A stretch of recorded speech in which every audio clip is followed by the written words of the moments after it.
At Pine Valley Wildlife Rehabilitation Center, an unlikely love story unfolded.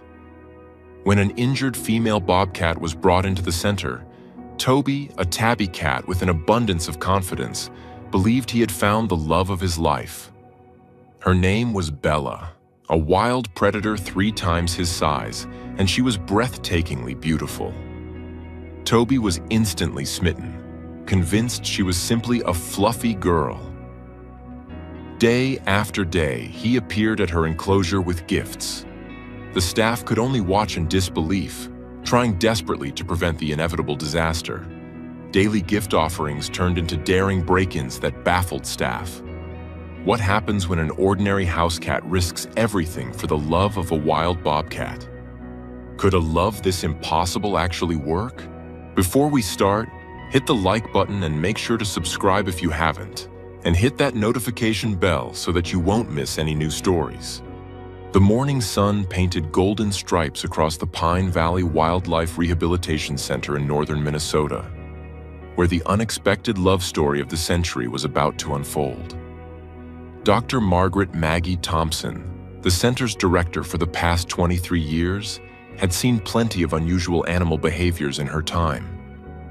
She'd witnessed orphaned raccoons adopting stuffed animals as surrogate mothers, hawks forming friendships with the center's therapy rabbits, and once, memorably, a deer who seemed convinced he was a dog.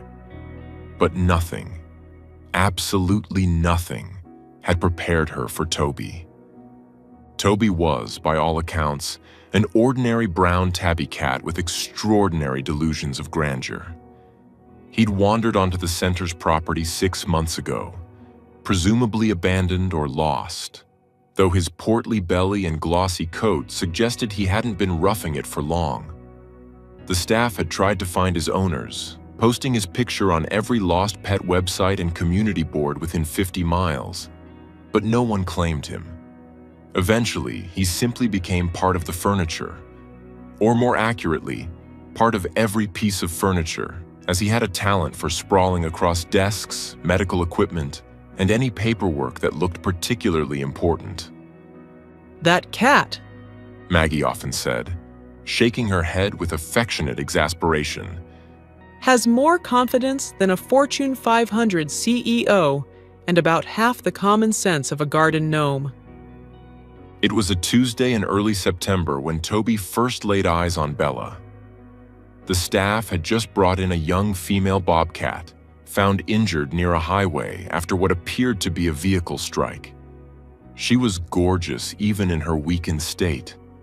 Tawny fur marked with distinctive spots, tufted ears that gave her an eternally alert expression, and those striking yellow-green eyes that seemed to hold all the wild wisdom of the Northwoods. Toby had been lounging on his favorite perch, the reception desk where volunteer Betty Morrison was trying unsuccessfully to file intake forms around his sprawled form, when the carriers came through. He lifted his head, ears perking forward with interest. As the team carefully transferred Bella to the specialized carnivore ward, Toby's pupils dilated to perfect black circles. "Oh no," Betty muttered, recognizing that look. She'd seen it before when Toby discovered the catnip plants in the memorial garden. "Toby, whatever you're thinking, stop thinking it." But it was too late. Toby had seen his destiny, and her name was Bella. The first phase of what the staff would later call the courtship catastrophe began innocently enough. Toby started hanging around the carnivore ward, which was unusual since he typically preferred the warmth of the administrative offices. He would sit outside the reinforced glass doors, tail wrapped primly around his paws, watching as the veterinary team worked with their various patients. "He's just curious," said Dr. James Whitfield, the center's head veterinarian. "Cats are naturally inquisitive creatures." Rachel Martinez, a veterinary technician who'd worked at the center for 5 years, wasn't so sure. "Dr. Whitfield, he's been sitting there for 3 hours, and I swear he's grooming himself more than usual." Indeed, Toby had begun what could only be described as an intensive beauty regimen. His already fastidious grooming habits reached new heights. He would spend hours ensuring every whisker was perfectly aligned, every bit of fur smoothed to silky perfection. The staff noticed he'd even started stealing glances at his reflection in the glass doors, turning his head this way and that as if checking his angles. Maybe he's having a midlife crisis, Joked Tom Bradley, the center's maintenance supervisor. Next thing you know, he'll be asking for a tiny sports car. The joke stopped when Toby began bringing gifts. It started small, a dead mouse deposited carefully at the door of the carnivore ward.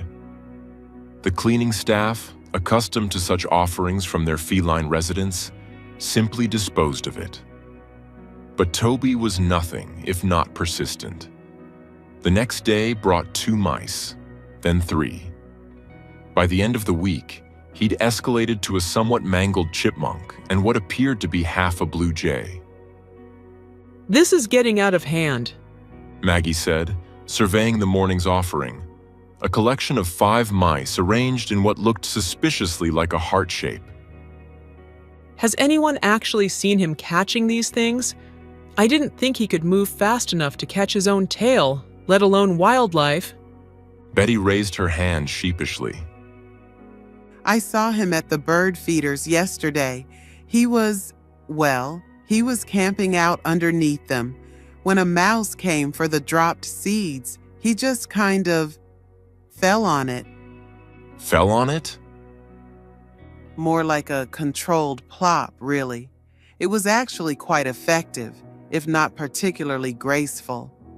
As Bella recovered from her injuries, she was moved to a larger rehabilitation enclosure, one of the center's state-of-the-art facilities designed to give recuperating predators space to rebuild their strength while still allowing for close monitoring. The enclosure featured natural vegetation, climbing structures, a small pool, and crucially for this story, a large viewing window that allowed staff to observe without disturbing the animals. This window became Toby's new obsession. Every morning, without fail, Toby would appear at the window at precisely 7 a.m., carrying his latest offering. He would deposit the gift ceremoniously on the patio, then place his front paws on the glass and gaze inside with what could only be described as lovesick adoration. His meows, usually reserved for demanding breakfast or attention, took on a new quality, something between a serenade and a plea. It's like watching a feline Romeo, Observed Dr. Patricia Hendricks, the center's animal behaviorist, who'd been called in to assess the situation. except Romeo probably had a better grasp of species boundaries. Bella, for her part, initially seemed utterly indifferent to her suitor. Bobcats are solitary creatures by nature, and she spent her first weeks focusing on recovery, eating the carefully prepared meals, using the climbing structures to rebuild muscle strength, and generally ignoring the striped brown idiot pressed against her window. But Toby's persistence was legendary. Rain or shine, snow or sleet, he appeared at that window. The staff tried everything to discourage him. They put up barriers. He climbed over them. They tried distracting him with toys and treats. He ignored them. They even brought in a beautiful Persian cat named Princess from the local shelter, hoping to redirect his affections. Toby took one look at Princess, sneezed dismissively, and returned to his vigil at Bella's window. I've never seen anything like it. Maggie confided to her husband over dinner. That cat has more determination than a marathon runner.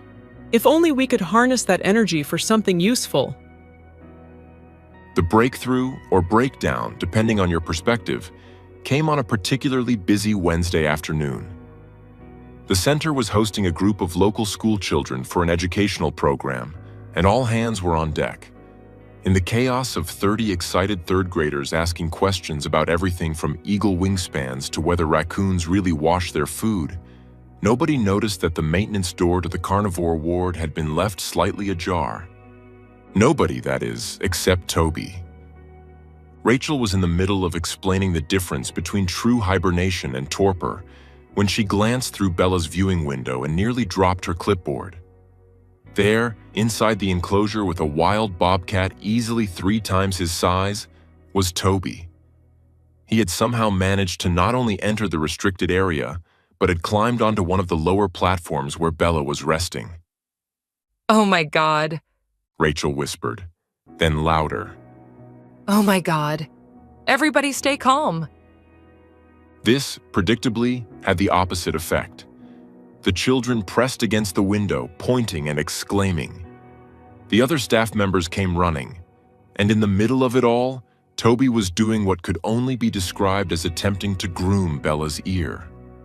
Bella, the wild predator who could take down prey twice her size, who had razor-sharp claws and fangs designed for killing, yawned. Is she letting him? Dr. Whitfield asked, incredulous. Indeed, Bella seemed more bemused than bothered. She flicked her tufted ear occasionally, as one might shoo away a persistent fly, but made no move to harm the presumptuous tabby. Toby, taking this as encouragement, pressed closer, purring so loudly they could hear it through the glass. Somebody needs to get him out of there, Maggie said, though even she seemed transfixed by the scene. I'll go. Rachel volunteered, already reaching for the protective equipment. If we're quiet and don't startle her. She needn't have worried. When Rachel carefully entered the enclosure, Bella merely opened one eye, assessed the situation, and went back to dozing. Toby, on the other hand, was extremely put out by the interruption. He clung to the platform, meowing pitifully as Rachel gently extracted him. Sorry, buddy, she said, carrying him out despite his wiggling protests. She's out of your league. And species. That should have been the end of it. The staff reinforced security, double-checked all doors, and even installed new locks. They put up additional barriers around Bella's enclosure and assigned volunteers to Toby watch during peak hours. It didn't matter. Toby, it turned out, was not just determined. He was ingenious. Over the next month, he found ways into Bella's enclosure that would have impressed a cat burglar. Pun fully intended. He squeezed through ventilation grates that seemed impossibly small. He learned to manipulate door handles with a combination of paws and body weight. Once, memorably, he somehow convinced a new volunteer that he was supposed to be in there for socialization therapy. He gave me this look. The mortified volunteer explained later. Like he knew exactly where he was supposed to be. I just believed him. Each time, the scene was the same. Toby would make his way to Bella, attempt to initiate what he clearly believed was appropriate courtship behavior. Grooming, purring, the occasional awkward attempt at play, and Bella would tolerate it with the air of a queen humoring a particularly persistent subject. What changed everything was the day Toby saved Bella's life. It was a crisp October morning, and the center was operating with a skeleton crew due to a nasty flu making the rounds. Toby had been forcibly confined to the administrative building after his latest break-in attempt, much to his vocal displeasure. He spent the morning pacing and yowling, driving poor Betty to the brink of madness. For the love of all that's holy, Toby, she's fine, Betty exclaimed. She doesn't need you to check on her every 5 minutes. But Toby's agitation only increased as the morning wore on. Finally, unable to stand the caterwauling any longer, Betty decided to take him for a walk around the grounds.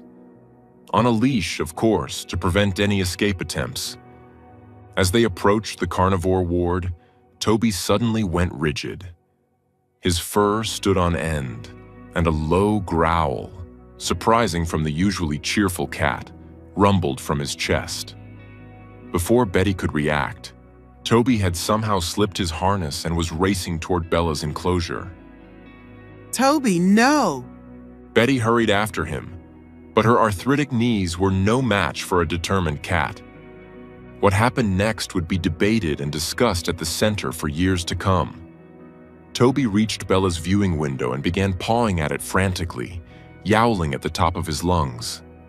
Inside, Bella was lying on her side, and something was clearly wrong. Her breathing was labored, and foam tinged with blood frothed at her mouth. Betty, despite her age, ran faster than she had in decades. She burst into the staff area, shouting for help. Dr. Whitfield and Rachel came running, and what they found sent them into emergency mode. Bella was having a severe allergic reaction, later determined to be from a new medication they'd started her on the day before. Without immediate intervention, she would have died. As the team worked frantically to save Bella's life, administering epinephrine and supportive care, Toby sat pressed against the window, silent now, but unwavering in his vigil. It took 3 hours of intensive treatment, but finally, Bella's breathing stabilized and the crisis passed. If Toby hadn't alerted us, Dr. Whitfield trailed off, shaking his head. we wouldn't have checked on her for another hour at least. He saved her life. The incident changed everything. Where the staff had seen Toby's obsession as amusing but ultimately problematic, they now recognized something deeper. Dr. Hendricks spent days reviewing footage and observing the pair, finally presenting her findings at a staff meeting. What we're seeing here isn't just infatuation or confusion on Toby's part. She explained. He's formed a genuine emotional bond with Bella. More surprisingly, she's responding to it. Her stress levels are lower when he's visible through the window. She's more active, more engaged with her environment. And that incident with the allergic reaction, cats have been known to detect medical emergencies in humans. It's not impossible that Toby sensed something was wrong. So what are you suggesting? Maggie asked, though she suspected she already knew the answer. I'm suggesting that sometimes the heart knows things science can't explain. Maybe we should consider supervised visits. The debate was heated.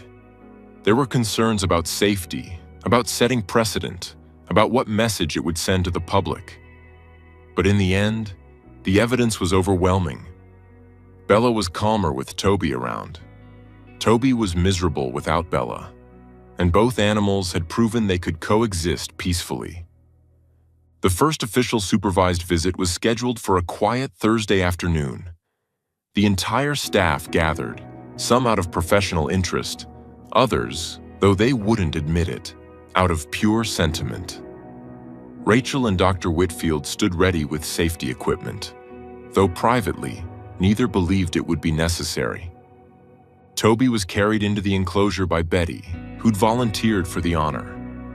The moment his paws touched the ground, he made a beeline for Bella, who was lounging on her favorite platform. The Bobcat watched his approach with those inscrutable wild eyes, and for a moment, everyone held their breath. Then Bella did something unprecedented. She chirped, a soft, welcoming sound that bobcats typically reserve for their young. Toby, clearly taking this as an invitation, scrambled up onto the platform and immediately set about grooming Bella's face with the dedication of a professional stylist. Are you getting this? Maggie whispered to Tom, who was filming on his phone. Every second. He replied, his voice suspiciously thick. From that day forward, Toby and Bella had scheduled playdates. 3 times a week, under careful supervision, the unlikely pair would spend an hour together. Their interactions were a source of constant amazement and amusement. Toby would bring his gifts, though now the staff made sure they were appropriate toy mice rather than real ones. Bella would bat at them half-heartedly, more to humor Toby than out of any real interest. They developed their own games. Toby would hide behind structures and pounce out at Bella, who would pretend to be surprised despite clearly tracking his every move. Bella would gently bat at Toby with her massive paws, claws carefully sheathed, while he rolled around in exaggerated defeat. They napped together, Toby tucked against Bella's much larger form, purring loudly enough to be heard across the enclosure. Word of the unusual friendship spread, first locally, with visitors coming specifically to witness Toby time as the visits became known. Then a regional news station picked up the story, running a feature titled "Love Knows No Boundaries: The Cat Who Loved a Bobcat." The video Tom had taken went viral, garnering millions of views and comments from around the world. Donations poured in, allowing the center to expand its facilities and help more animals. A children's book author approached them about writing Toby and Bella's story. Scientists came to study the pair, trying to understand the mechanisms behind their interspecies bond. But for all the attention and analysis, the truth remained beautifully simple. Sometimes, friendship doesn't follow rules.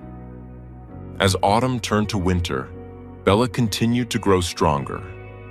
The day came when Dr. Whitfield declared her ready for release, a bittersweet moment for everyone who'd grown attached to the beautiful Bobcat. But it raised an impossible question. What about Toby? He'll be heartbroken, Betty said, voicing what everyone was thinking. It's not natural for a bobcat to have a domestic cat companion in the wild, Dr. Hendricks pointed out, though she looked as troubled as everyone else. The solution came from an unexpected source. Eleanor Hartwell, a wealthy widow who lived on a 200-acre estate bordering protected forest land, had been following Toby and Bella's story from the beginning. She approached the center with a proposal that seemed too good to be true. I've already had my property certified as a wildlife sanctuary, she explained. I have a heated outbuilding that could be converted into a proper habitat for Bella, with access to secured outdoor areas. She could have the medical support she might need while still living essentially wild. And Toby, well, Toby could live in the main house with me, with visiting privileges. It wasn't a perfect wild release, but Bella had shown that she was perhaps not meant for a perfectly wild life.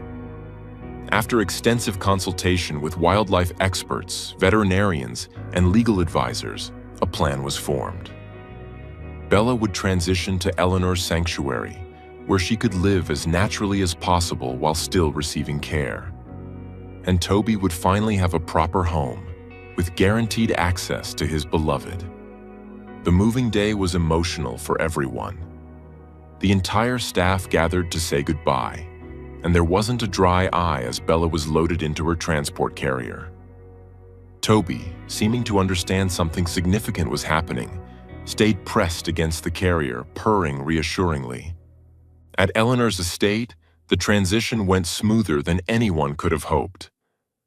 Bella adapted quickly to her new habitat, which was indeed luxurious by any standard. Toby took approximately 30 seconds to claim the best sunny spot in Eleanor's living room as his own. And their visits continued, now daily rather than just 3 times weekly. You know, Eleanor told Maggie during one of her regular check-ins, I thought I was just providing a solution to a problem, but these two have brought more joy to my life than I could have imagined. Watching them together, it's like witnessing pure love. The story could have ended there, a happy conclusion to an unlikely tale. But life, like love, has a way of adding unexpected chapters. 5 years later, the Pine Valley Wildlife Rehabilitation Center hosted its annual fundraising gala. The featured speakers were Eleanor Hartwell and Dr. Patricia Hendricks, presenting their co-authored paper on interspecies bonding based on their continued observation of Toby and Bella. The highlight of the evening was a live video feed from Eleanor's estate. On screen, an elderly Toby, now a bit gray around the muzzle and moving with the careful dignity of senior cats everywhere, was curled up against Bella. The Bobcat, still magnificent though also showing her age, was gently grooming Toby's head with her rough tongue. The purring from both cats was audible even through the video feed. Ladies and gentlemen, Eleanor said, her voice warm with affection.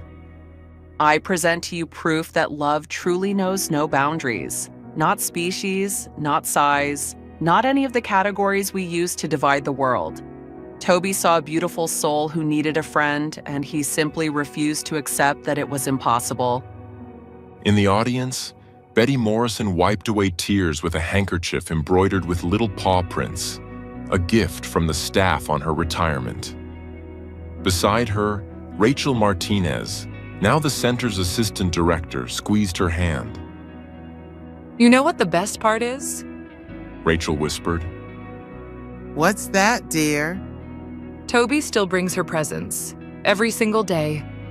Eleanor says she finds toy mice all over Bella's habitat. Betty chuckled through her tears. That foolish, wonderful cat. He never did learn that she's out of his league. Maybe. Rachel said softly, watching as on-screen Toby stretched and repositioned himself even closer to Bella.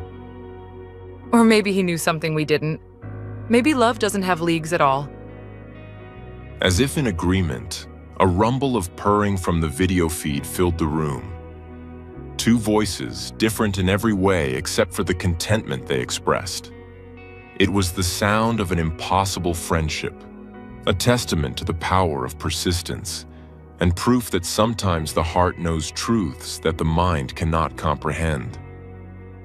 Toby might have started as a delusional tabby cat with more confidence than sense, but he ended as something far more significant.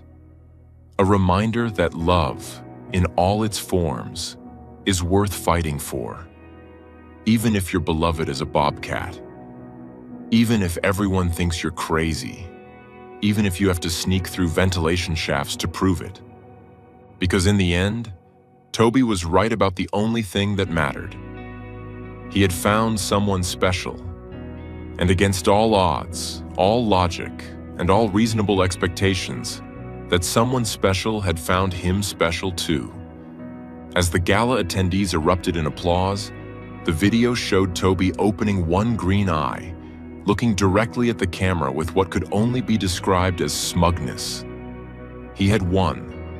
Love had won. And somewhere in northern Minnesota, in a heated habitat that was the feline equivalent of a luxury apartment, and Tabby Cat and a wild bobcat continued their unlikely love story.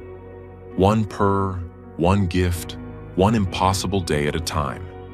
The Pine Valley Wildlife Rehabilitation Center used Toby and Bella's story in their educational programs for years to come, teaching children about the importance of wildlife conservation, but also about something harder to quantify: the importance of keeping an open heart.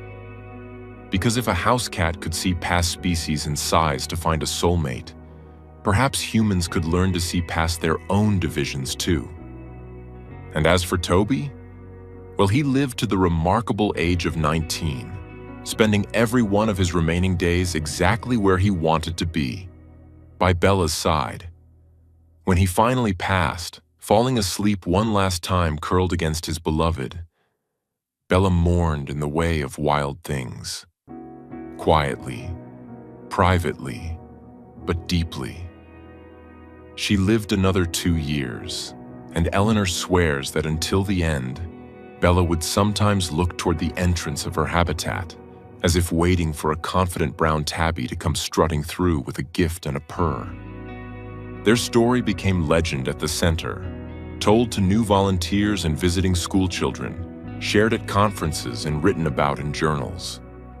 But perhaps the most fitting tribute came from Betty Morrison, who had watched it all unfold from the beginning.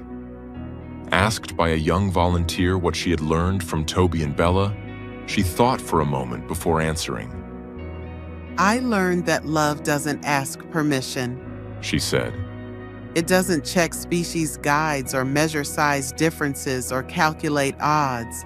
Love just shows up at the window every morning with a gift and refuses to take no for an answer. And sometimes, not always, but sometimes, that's exactly what the heart on the other side of the glass has been waiting for all along. And in a world that often seems divided by insurmountable differences, perhaps that's a lesson worth remembering. Perhaps we all need a little bit of Toby's foolish courage, his unshakable belief that love is always worth trying for, no matter how impossible it seems. After all, as Toby proved beyond all doubt, sometimes the most beautiful love stories begin with someone looking at the impossible and saying, "Yes, but what if it works?"